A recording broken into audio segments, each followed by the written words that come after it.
Magandang umaga rin sa iyo, Julius. Magandang umaga, Pilipinas. Ito na po ang latest sa lagay ng ating panahon.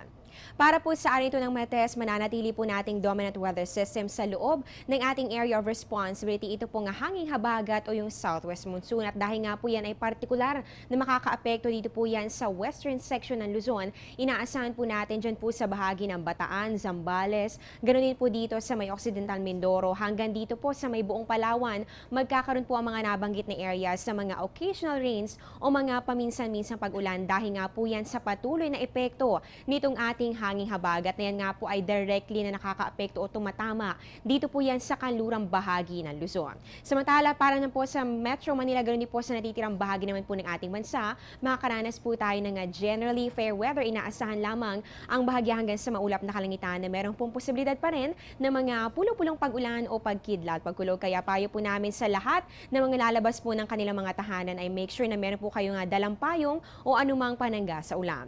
Samantala, mga kababayan, medyo matagal na rin po ang pag-ilan ng hanging habagat dito po sa loob ng ating area of responsibility. Pero nagtataka po ba kayo bakit hanggang sa Visayas lamang yung epekto nito? Ayon po kay Pag-asa Weather Forecaster Connie De Divas, yan po kasi ay dahil po sa mahina pa sa ngayon itong ating hanging habagat o southwest monsoon. At nakikita naman po natin dito sa ating image na ito po nga mga green lines na nakikita po natin, yan po yung sumisimbolo sa ating southwest monsoon o hanging habagat, at hindi pa po yan umaabot hanggang dito sa Mindanao area. Pero dagdag po ni Mr. Divas, once na meron pong pumasok na anumang weather system dito po yan sa may east na bahagi po ng ating bansa, ay maaari po nitong ma-enhance o mapalakas yung ating hanging habagat. Kaya naman po inaasahan pa rin natin na meron pa rin posibilidad na maapektuhan pa rin po kahit papano itong ating mga kababayan sa Mindanao. Pero linawin lamang po natin, sa ngayon po ay ang western section pa lamang po ng Luzon ang apektado nitong ating hanging habagat o southwest monsoon. Samantalang mga kababayan, naglalabas po kada linggo ang Pag-asa nitong tinatawag po natin na weekly weather outlook para po magabayan tayo sa kung ano nga ba ang mga dapat nating asahan sa mga susunod na mga araw. Kaya mamaya po alamin po natin ang nilalaman ng inilabas silang outlook kahapon. Magbabalik po kami matapos ng isang paalala.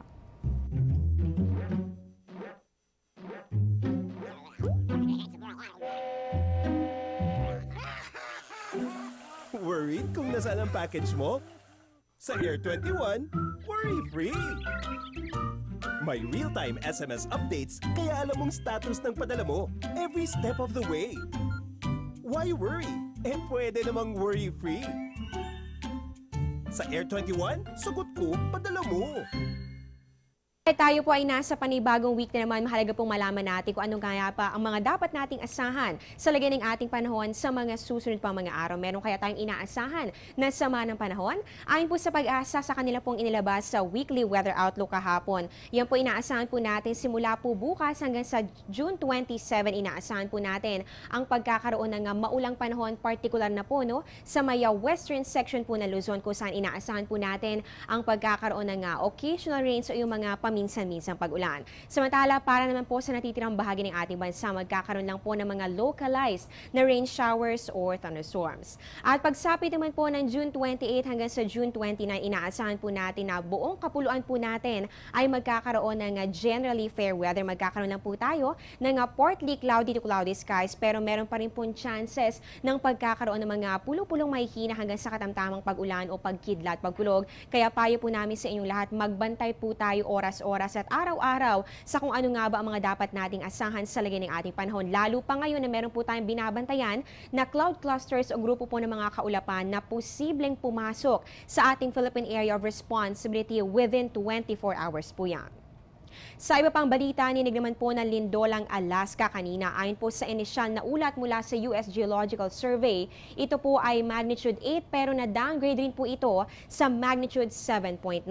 Nangyari po ito bandang 8:53 sa Universal Coordinated Time o UTC, o yan po ay katumbas naman ng 4:53 na madaling araw sa Philippine Time. Ito ay may lalim na 107.5 kilometers at namataan po ang sentro nito sa layong na 24 kilometers southeast ng Little Sitkina Island yan sa Alaska. At dahil nga po malakas ang lindol na ito ay nakapagtala pa ng ilang aftershocks ang USGS. Kabilang po dito ang magnitude 6 na sinundan pa po ng magnitude 5.9 at hindi lamang po yan meron pang naitala na magnitude 4.8, magnitude 5.1, magnitude 4.7 at ay naman po sa pinakahuling detalye po mula po sa USGS, ito po ay magnitude 5.9. Ito po mga aftershocks na ito ay naramdaman sa Alaska at pati na rin po sa mga karatig na areas.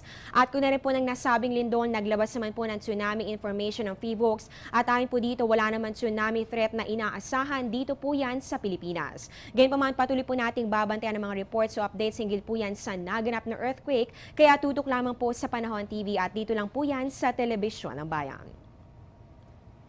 At yan po ang latest mula dito sa Pag-asa. Abangan niyo po ang susunod kong update mamayang 10 a.m. Dito pa rin po yan sa People's Television. Nakasama niyo po ang inyong weather lover Amor La Rosa na nagsasabing ang taong handa at may nahon kayang lagpasan ang hamon ng panahon. Good morning, balik sa iyo Julius.